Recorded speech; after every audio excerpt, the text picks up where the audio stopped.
Hey buddies, it's your girl AyChristene, and today we are checking out an LGBTQ short film called Pretend. This is by Ariel Kuo. I'm interested to see what this is about. I see the thumbnail has a girl who's, getting her birthday cake and her eyes are covered, and I can imagine or theorize that because of the title Pretend, that this is someone who is pretending to be something that they're not in order to fit in or to blend in with those around them. And I want to know, in my theory, if I'm correct, if the person is going to circumvent that fear and be proud of who they are and share that with everybody. Sorry, I got a minute, ear switching. Or if they're going to come against adversity, right? Adversity. Did I say it right? Forgive me. All right. I woke up a little bit ago, right? Adversity. That is the word. If they're going to be facing adversity, or if it's going to be a welcoming response. So let's see what's in store. Link for this video is in the description box below for you to check out. Now let's get started. Okay. You got a mommy and a daddy. And the baby is 1997. She's watering the ground. 1999. The baby's born. Well, the baby's been born. Baby's a few months. It's like 2 years later. Aw. Having a little baby time with their baby. All right, here's 2006. Oh, now we've got some sound. Oh, hi, Katie. She's so cute. She's so cute. What kind of cake is that? If I was a kid, I would not want that cake. I want, like, sprinkles. I think I might have an idea. What did he get?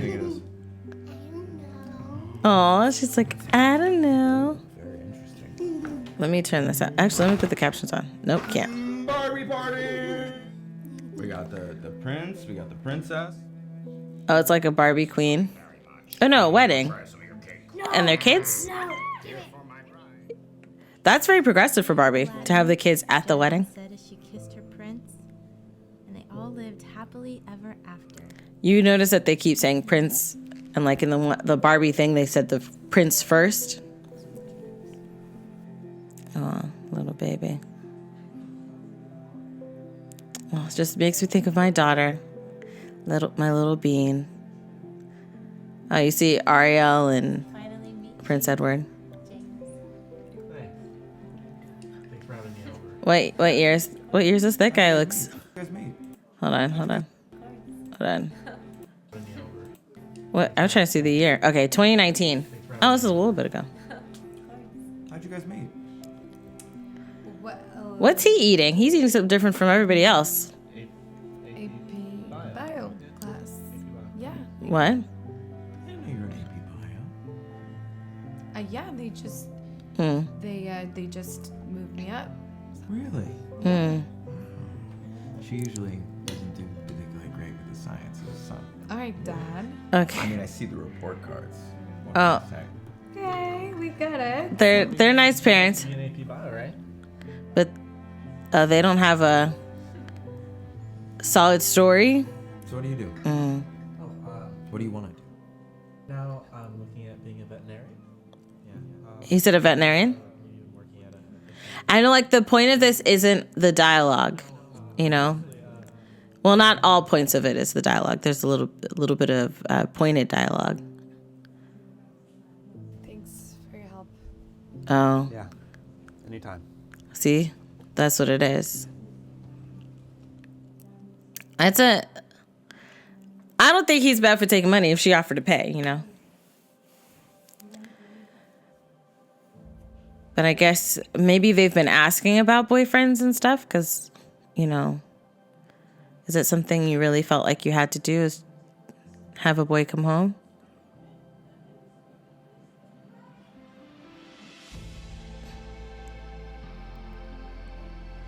What are you about to do? Is she about to cut her hair? Oh, I wonder if she's about to cut her hair. Yeah, be you. That is a very nice bed. Pretend. Okay, this is the intro. Right? Is that that's the whole thing? Oh. It was very light though. Oh, I wish there was a little bit more.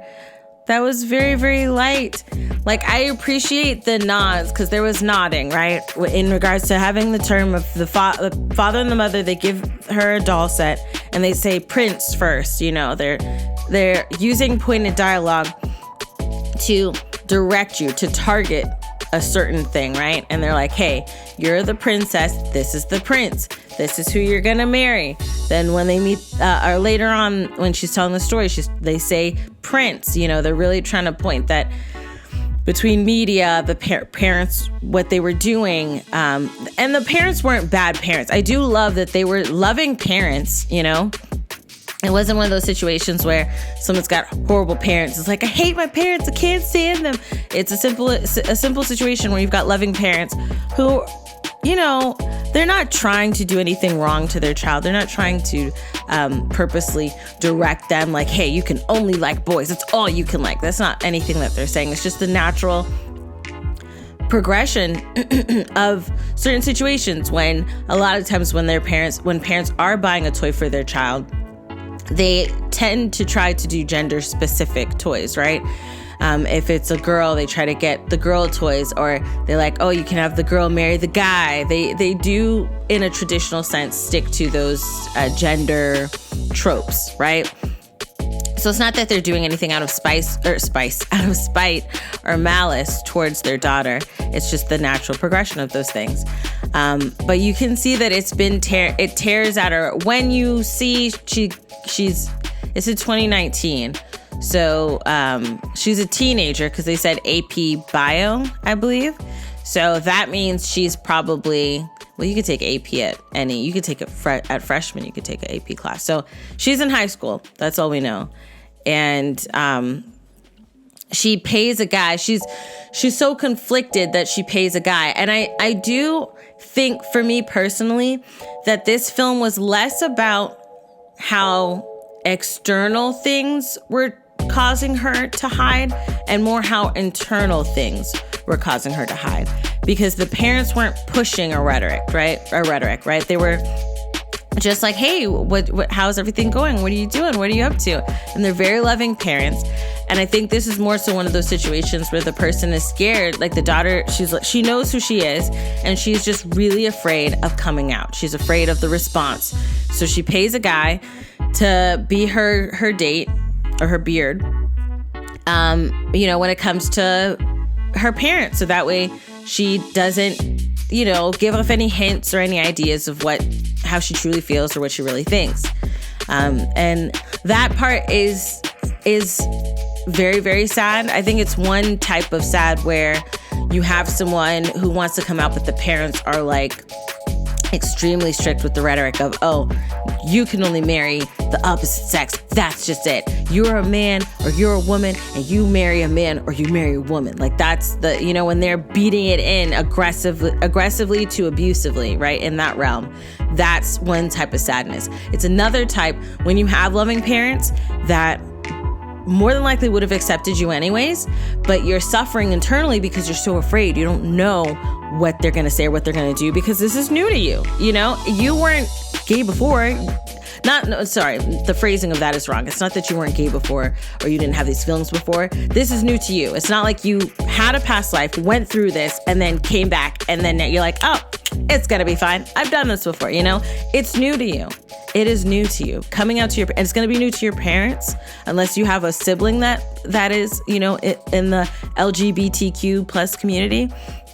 It's going to be new for you and your family unit. So it's a certain type of sad when they would have been accepting. They probably would have accepted you anyways. They're loving.